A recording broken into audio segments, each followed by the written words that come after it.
Hello दोस्तों, MR best education में आप सभी लोगों का स्वागत है।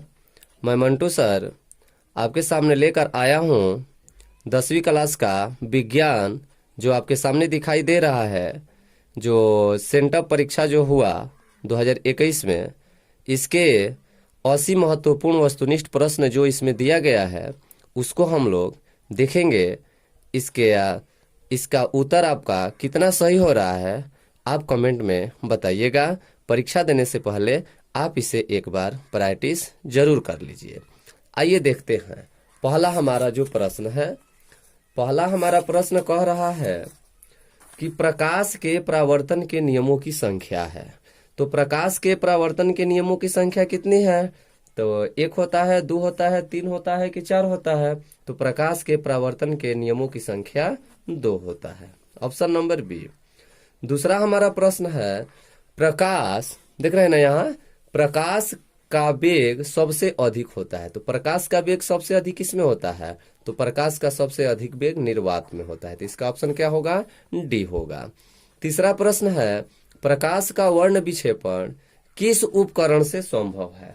प्रकाश का वर्ण विक्षेपण किस उपकरण से संभव है? तो प्रिज्म से संभव है। इसका ऑप्शन क्या होगा? सी होगा। ठीक है ना। अब देखिए, चौथा प्रश्न कह रहा है, सामान्य नेत्र के लिए स्पष्ट दृष्टि की न्यूनतम दूरी कितनी होती है? तो स्पष्ट न्यूनतम दूरी कितना होता है दोस्तों? तो 25 सेंटीमीटर। कितना होता है? 25 सेंटीमीटर। चलिए, 5 नंबर प्रश्न जो है, 5 नंबर प्रश्न कह रहा है, एक प्रिज्म कितने सतहों से घिरा रहता है? तो 5 सतहों से घिरा रहता है। तो इसका ऑप्शन क्या होगा? ए होगा। 6 नंबर प्रश्न है, किस दर्पण से हमेशा वस्तु से छोटा प्रतिबिंब प्राप्त होता है? तो किस दर्पण से? तो उत्तल दर्पण से। किस दर्पण से? उत्तल दर्पण से। तो करेक्ट आंसर क्या होगा? बी होगा। 7 नंबर प्रश्न देखिए, 7 नंबर प्रश्न है, विद्युत विभव है। विद्युत विभव क्या है? विद्युत विभव क्या है? तो एक अदिश राशि है। क्या है? अदिश राशि है। जिसमें क्या होता है? अदिश राशियां क्या होती है? दिशा और परिणाम दोनों मालूम हो वो सदिश होता है, लेकिन इसमें दोनों नहीं होता है। चलिए, 8 नंबर जो है, 8 नंबर है, साइड मिरर के रूप में प्रयुक्त होता है। तो साइड मिरर के रूप में क्या प्रयुक्त होता है? तो उत्तल दर्पण प्रयुक्त होता है। इसका ऑप्शन क्या होगा? ए होगा। ठीक है। चलिए, 9 नंबर है, जब प्रकाश की किरणें हवा से कांच में प्रवेश करती है तो वह किरण मुड़ जाती है। किधर मुड़ जाती है? तो अभिलंब के निकट मुड़ जाती है। अभिलंब के क्या? निकट। जो सरल संघन माध्यम और विरल माध्यम का जो कंसेप्ट है वो इस पर लगेगा। 10 नंबर हमारा प्रश्न है, चुंबकीय क्षेत्र का SI मात्रक क्या होता है? चुंबकीय क्षेत्र का SI मात्रक क्या होता है? टेंडेला, टेस्ला इसमें दिया है, टेस्ला होगा, यानी ऑप्शन ए दिया है।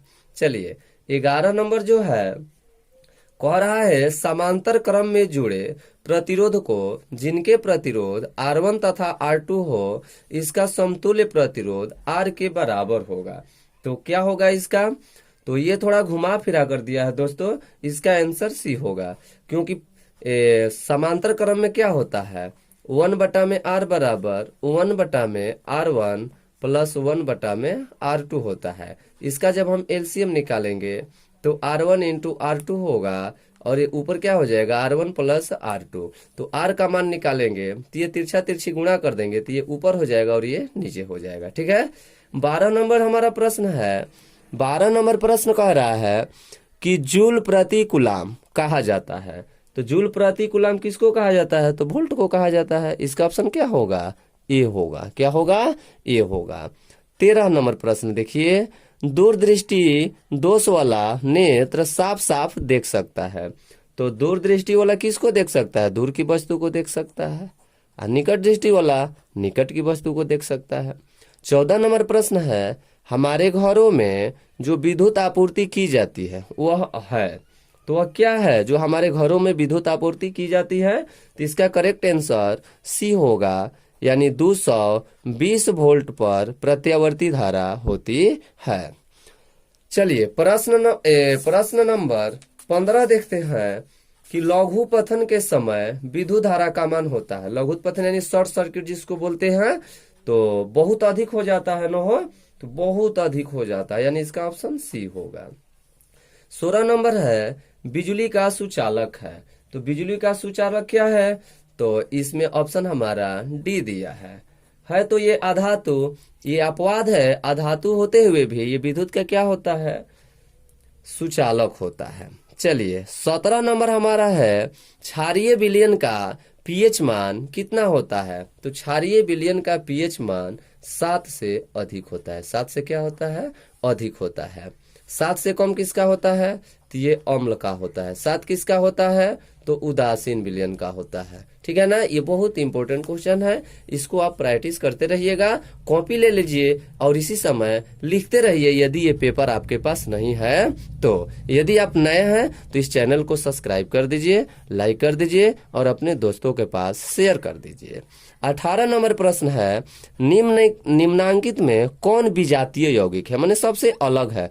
चूना पत्थर, खड़िया, संगमरमर नहीं, ये तो सब एक कैटेगरी का है। प्लास्टर ऑफ पेरिस सबसे अलग है इसमें, ठीक है ना। 19 नंबर है बेकिंग सोडा का रासायनिक सूत्र होता है। तो बेकिंग सोडा का रासायनिक सूत्र क्या होता है, इसका ऑप्शन ए होगा सोडियम बाइकार्बोनेट यानी NaHCO3।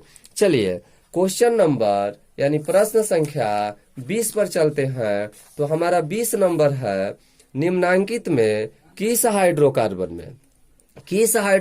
में कार्बन कार्बन परमाणु के बीच 3 आबंध होता है। तो त्रिआबंध किसके बीच होता है, एल्किन के बीच होता है, एल्काइन के बीच होता है। यानी एल्केन यानी जिसको CnH2n+2 ई एल्केन है, ये सिंगल बॉन्ड वाला है। और CnH2n ये आपका एल्किन है, डबल बॉन्ड वाला है। और CnH2n-2 जो है एल्काइन है, ये ट्रिपल बॉन्ड वाला है। तो इस पर यदि हम बैठाकर देखेंगे तो ये देखिए, ये तो सिंगल बॉन्ड वाला है यानी दोगुना से 2 अधिक है, ये दोगुना से 2 अधिक है, ये भी सिंगल बॉन्ड वाला है। देखिए दोगुना से 2 कम है, ये आपका आंसर सी होगा। विश्वा का सही आंसर क्या होगा, सी होगा। 21 नंबर है CnH2n+2 किसका सामान्य सूत्र है, तो अभी बताएं, ये एल्केन है। क्या है, एल्केन है, यानी इसका ऑप्शन ए होगा। 22 नंबर प्रश्न जो है, 22 नंबर प्रश्न कह रहा है कार्बन यौगिकों में कार्बन की संयोजकता होती है। तो कार्बन की संयोजकता कितना होता है, 4 होता है। कार्बन का परमाणु संख्या कितना होता है, तो कार्बन का परमाणु संख्या 6 होता है। तो 2 और 4 यानी 22वीं कक्षा में 4 यही आपकी संयोजकता होगा।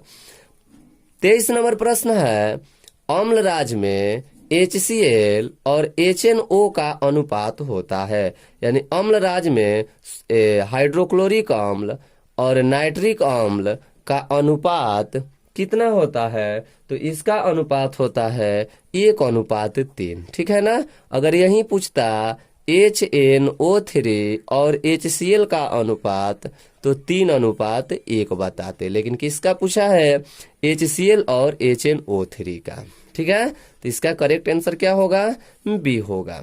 24 नंबर हमारा प्रश्न है।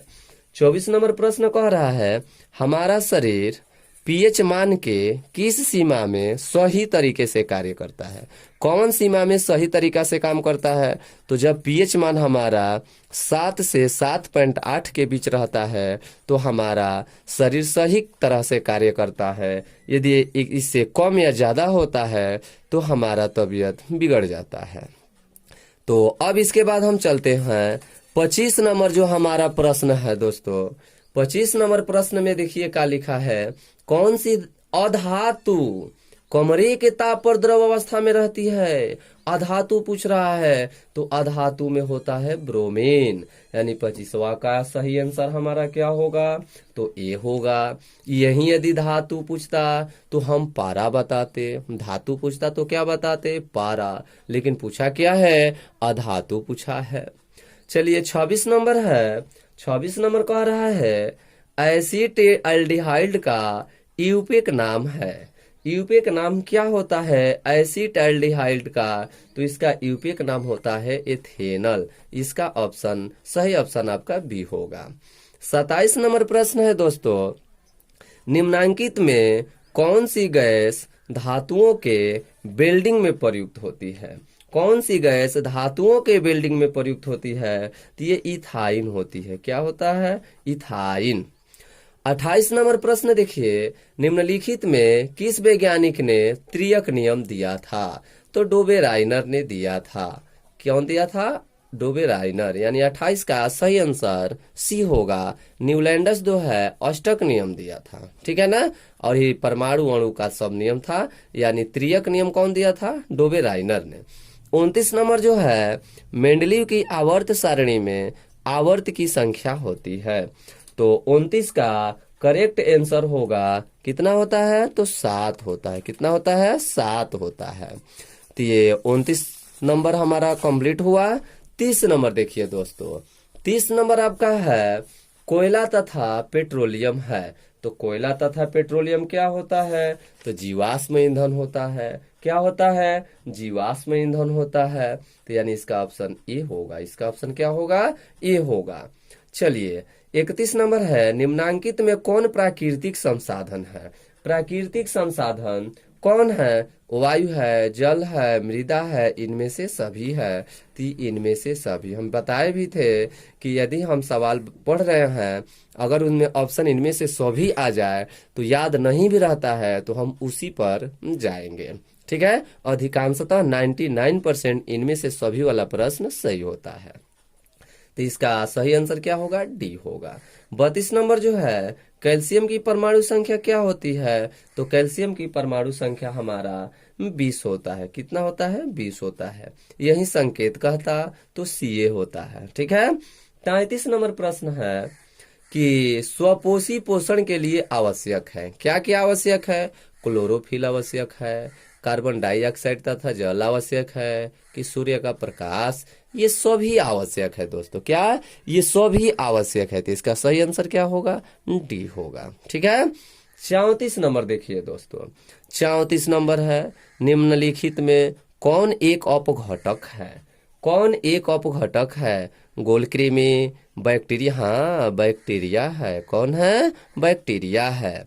तो 34 नंबर का करेक्ट आंसर जो होगा वो क्या होगा आपका? बी होगा दोस्तों। 35 नंबर देखिए, 35 नंबर एक लिंगी पुष्प का उदाहरण है। ओहो, ये तो पहले वाले टेस्ट में भी हम ले चुके हैं।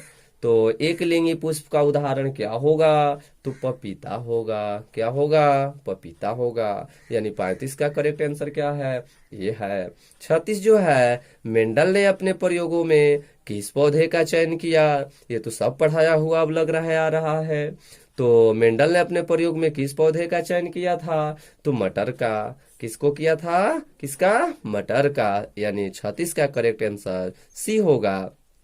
37 जो है, जीव किस प्रक्रम द्वारा अपनी संख्या में वृद्धि करता है?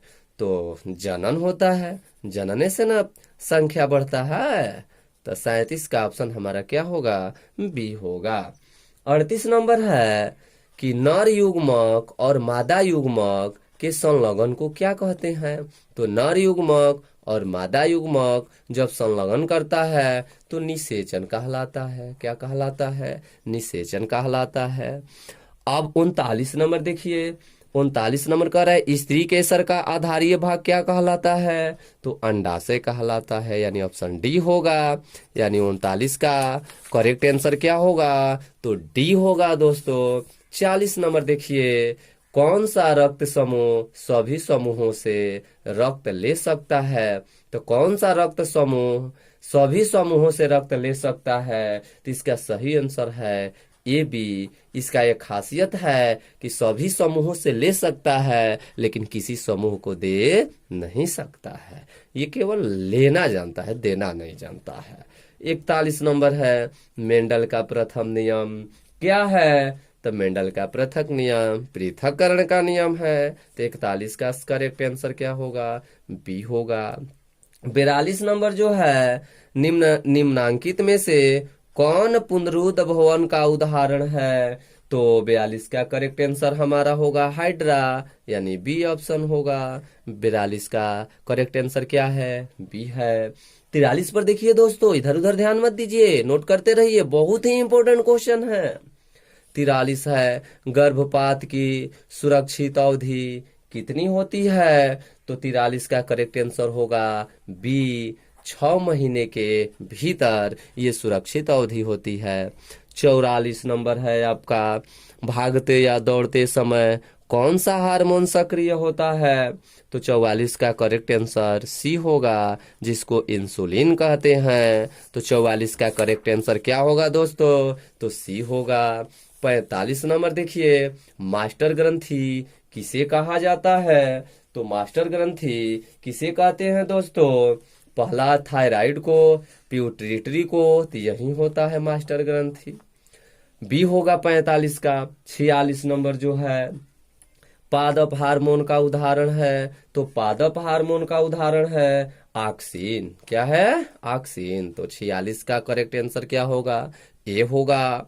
47 है, निम्न में से कौन सा एंजाइम लार में पाया जाता है? तो लार में पाया जाने वाला एंजाइम टाइलिन है, यानी करेक्ट आंसर बी होगा। 48 नंबर देखिए, निम्न में से कौन सा प्रभावी गुण है? तो निम्न में से कौन सा प्रभावी गुण है?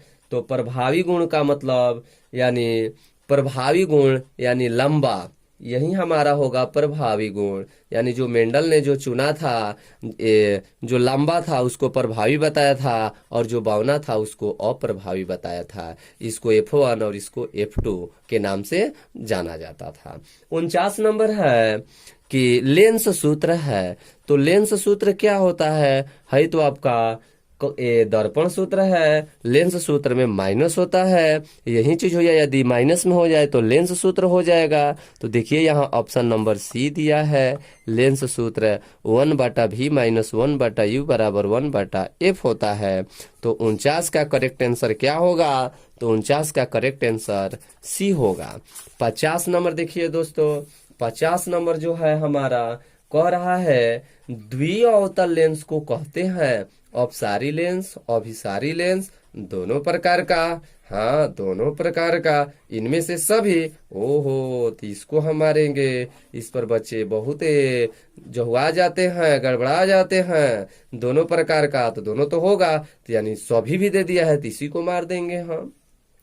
51 नंबर है, उत्तल लेंस की क्षमता होती है। तो उत्तल लेंस की क्षमता धनात्मक होती है, तो इसका करेक्ट आंसर ए होगा। 51 का ए।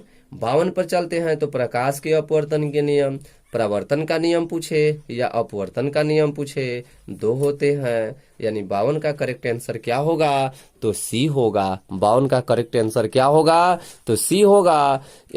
अगर ये वीडियो कुछ धुंधलापन दिखाई देता होगा तो आप लोग सुनकर काम चलाइएगा दोस्तों, ये कि हर हाल में ये प्रश्न आपको लिखना है कॉपी पर। 53 नंबर हमारा जो प्रश्न है कि कौन सा रंग खतरे के सिग्नल में उपयोग होता है? आहा, कौन सा? तो लाल रंग होता है, ये तो कोई बता सकता है। 53 का सी होगा। 54 नंबर जो है, 54 नंबर जो है, विद्युतमय तार सामान्यतः होता है, तो ये भी लाल रंग का होता है। इसी को न बोलते हैं जिंदा तार। जीवित तार को लाल रंग से दिखाया जाता है। चलिए, तो 54 का करेक्ट आंसर क्या होगा? तो बी होगा।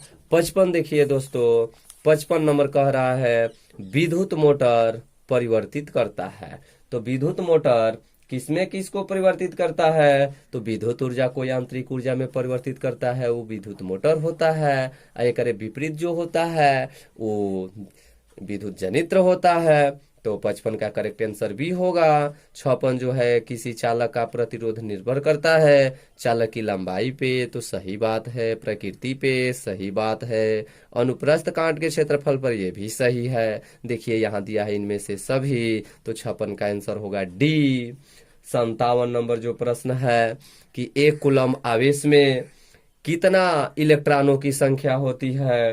तो ये 6.25 × 10⁻18, यानी ऑप्शन नंबर ए सही होगा। यानी इसका करेक्ट आंसर क्या होगा? ए होगा। 58 नंबर जो देख रहे हैं, 58 नंबर कह रहा है कौन सा नाभिकीय विखंडन को नियंत्रित करने में प्रयुक्त होता है? तो इसका करेक्ट आंसर सी होगा, कैडमियम का छड़। कैडमियम का छड़। तो 58 का करेक्ट आंसर क्या होगा दोस्तों? तो सी होगा।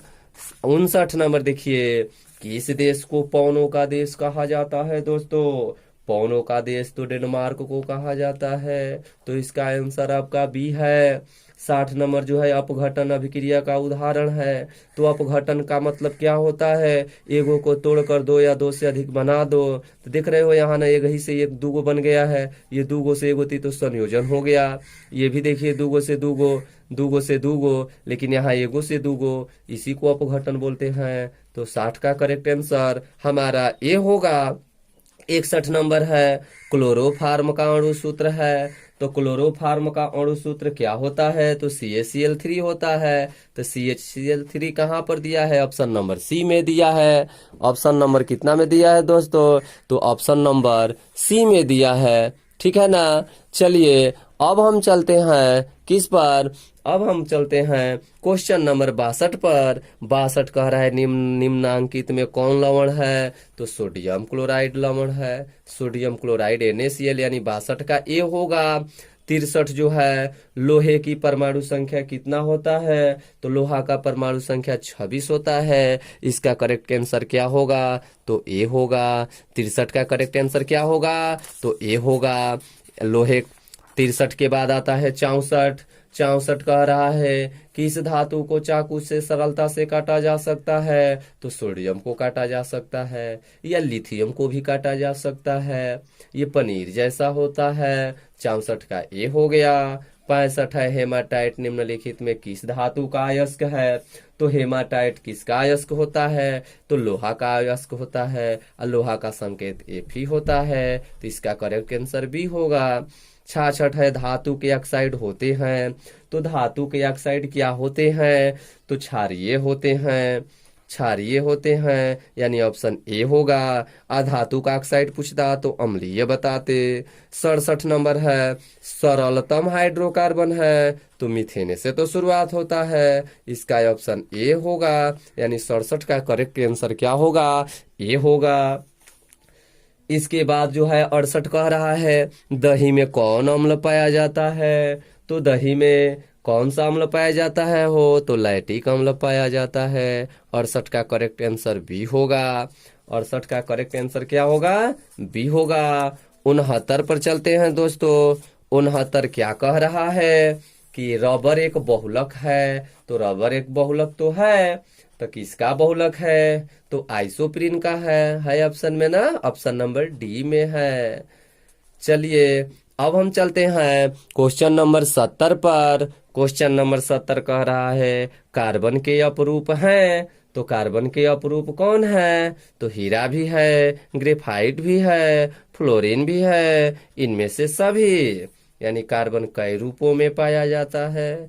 यानी 70 का करेक्ट आंसर क्या होगा? डी होगा। 71 प्रश्न जो है मनुष्य में गुणसूत्रों की संख्या होती है। मनुष्य में गुणसूत्रों की संख्या कितनी होती है? तो 46 होती है। 23 मत मार दीजिएगा, जोड़ा नहीं पूछ रहा है कितनी जोड़ी होती है, तो अब हम बोलते 23 जोड़ा, लेकिन पूछ रहा है कितनी होती है, तो 23 दूना 46। 72 नंबर हमारा प्रश्न है निम्नलिखित में कौन उत्सर्जी अंग है? तो ब्रिक होता है यानी बी होगा। 72 का सही आंसर बी होगा। 73 जो है ब्रिक की रचनात्मक एवं क्रियात्मक इकाई को क्या कहते हैं? तो नेफ्रॉन कहते हैं। 73 का सही आंसर बी होगा। 74 नंबर पर चलते हैं दोस्तों। 74 नंबर हमार क्या कह रहा है? पाचन क्रिया पूर्ण होती है। कहाँ पाचन क्रिया पूर्ण होती है? तो बड़ी आंत में ना, तो बड़ी आंत में पूर्ण होती है पाचन क्रिया। तो 74 का करेक्ट आंसर क्या होगा? तो ए होगा। क्या होगा? ए होगा। 75 जो है उच्च रक्तचाप कहलाता है।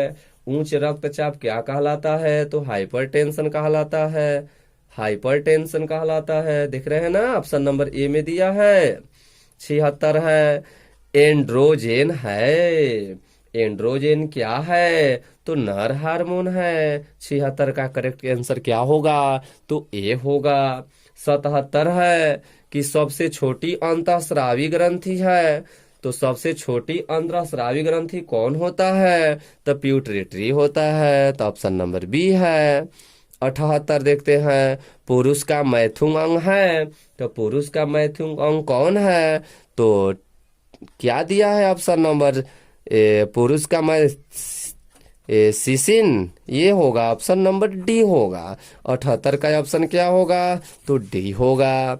79 में चलते हैं, मनुष्य का वैज्ञानिक नाम क्या होता है? तो मनुष्य का वैज्ञानिक नाम होमोसेपियंस होता है। क्या होता है? होमोसेपियंस होता है। ये ऑप्शन नंबर बी हो गया। यहाँ बात और याद रखिएगा, यही मोर का पूछता तो मोर का हम बोलते पावो क्रिस्टेटस। यहीं बाघ का पूछता तो पेंथेरा टिग्रिस।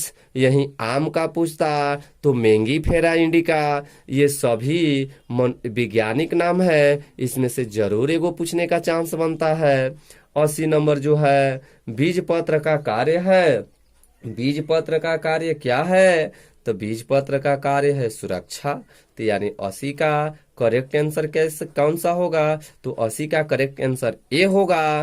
तो ये हमारा जो ये आपके सेंटर परीक्षा का जो क्वेश्चन था, उन सभी क्वेश्चन का उत्तर हम जो करेक्ट आंसर था वो आपको हम सब बता चुके हैं। आप कमेंट में बताइए कि आपका 80 में कितना सही हुआ है और हमारा वीडियो कैसा लगा। कमेंट करना न भूलें, शेयर करना भी न भूलें और इस हमारे वीडियो को आगे बढ़ाने में जरूर सहयोग करें।